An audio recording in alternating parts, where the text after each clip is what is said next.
You wake up gasping for air. The deafening roar of metal twisting and water rushing drowns out your thoughts. Darkness, cold, chaos. You're not dreaming, your ship is going down. And everyone else is already gone. Just hours ago, it was laughter, dinner clinks, music in the lounge. You remember the smell of garlic bread.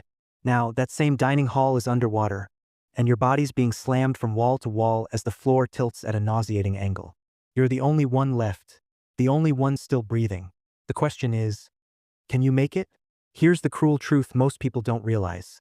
Surviving a sinking ship has less to do with swimming and more to do with psychology. Your brain is your biggest enemy now. Panic clouds judgment. It freezes your limbs. It makes you choose the wrong doors, the wrong directions, the wrong seconds. You've got 30 minutes before the whole ship disappears beneath the waves.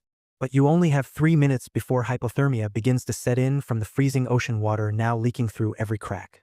You're barefoot. You're alone. And every choice you make from this second forward could kill you. You hear the distant groan of the ship's hull cracking. The floor beneath you shudders. You need to move, but where? The truth is, most people don't drown. They get trapped. Behind doors that won't open once the pressure builds. In stairwells that turn into waterfalls. Under furniture, pipes, panic, and their own bad decisions. But you're still thinking. Still breathing. That means your prefrontal cortex, the part of your brain responsible for logical thought, is still online. Barely. You remind yourself, stay calm. Stay focused. One breath at a time. Your first move? Find an exit point. But forget what Hollywood taught you. Don't go up. Don't run toward the deck. If everyone else already tried that, it's a stampede of bodies. Broken bones. Chaos. Instead, look sideways. Look for emergency hatches. Lower decks often have pressure release exits. You find one, but it's half flooded. The icy water bites at your skin. Your muscles lock. You're shaking. Not from fear, from the drop in your core temperature. You've got minutes now, maybe less. This is where most people give up. Not because they want to, but because the mind starts whispering. This is it. You won't make it. Just let go. This is where survival turns psychological. Back in the 1950s, scientists conducted a chilling experiment. They placed rats in water tanks to see how long they could swim before drowning. The answer? About 15 minutes. But when they rescued the rats just before they gave up, dried them, let them rest, and then put them back in, those same rats swam for 60 hours. Why? Hope. Even a glimmer of hope rewired their brains and extended their will to live by hundreds of times. You're not a rat, but your mind works the same. So ask yourself, what's your reason to fight? Your family? Your unfinished story? That one person who's always believed in you? Hold on to it now because your hands are slipping. The water's almost to your chest. The exit hatch is jammed. You need to dive under, twist the wheel manually, and pray it gives. You do. It opens. A blast of cold. The current pulls at you like a hand dragging you to the deep. You kick. You scream only in your mind. Your lungs burn. You breach the surface like a missile. The ship behind you lets out one final groan and sinks into silence. Nothing. Just black water. No flares. No boats. No voices. Now what? Here's a cruel fact. Most life rafts drift too far too fast. Your only shot is debris.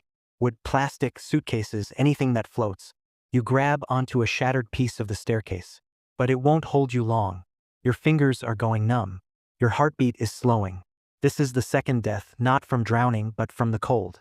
But remember what you felt back inside. The reason you fought. Hope is not a fantasy. It's a strategy. It activates the survival systems in your brain. It releases dopamine, which can actually raise your pain threshold and sharpen your focus. Somewhere in the distance, you spot it.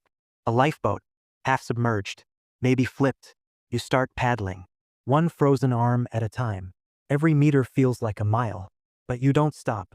Because in the sea, there are only two kinds of people. Those who freeze, and those who move. You reach it. Somehow. You flip it. Collapse inside. You vomit seawater. You cry. You don't even know why. But you made it. And here's the kicker. Most survivors don't remember the moment they were saved. They remember the moment they decided not to die. Right now, that choice is yours. By the way, if this kind of psychological survival scenario has your mind spinning like a compass in a storm, don't forget to hit like and subscribe to Mind Trap Animation. We dive deep into the dark corners of the human psyche, where instinct, fear, and raw survival meet. Back to you.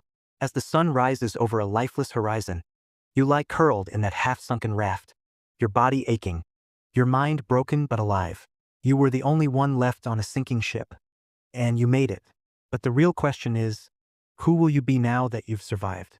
Comment below. Do you think you could have made it out? Or would the dark depths win? Stay curious, stay alive, and always remember, your brain is the sharpest weapon you've got.